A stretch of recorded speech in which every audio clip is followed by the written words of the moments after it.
আল্লাহর এক বান্দা ছিল নামাজের সেজদায়। আল্লাহ ডাক দিয়ে বলে, বান্দা তুই যতই নামাজ পড় আর যতই সেজদা কর, তোর ঠিকানা জাহান্নাম।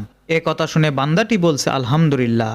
আল্লাহ বলে, এই বান্দা, জাহান্নামের কথা শুনে কেউ আলহামদুলিল্লাহ কয়?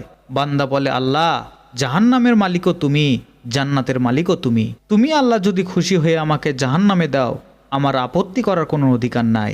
আল্লাহ বলতেছে, বান্দা জাহান্নামে গেলে তুই পুড়ে যাবি, তোর কষ্ট হবে। বান্দা বলে, আল্লাহ, কষ্ট শুধু আমার হবে না, তোমারও হবে। আল্লাহ বলে, বান্দা তুই পড়বি জাহান্নামে, আমার কষ্ট হবে কেন? বান্দা বলে, আল্লাহ, মায়ের কোলের সন্তান যদি পানিতে পড়ে যায়, তাহলে দুনিয়ার কোনো মা যেমন দূরে দাঁড়িয়ে থাকতে পারে না, আমার বিশ্বাস ওই মায়ের চেয়ে কোটি কোটি গুণ দয়া তোমার বেশি।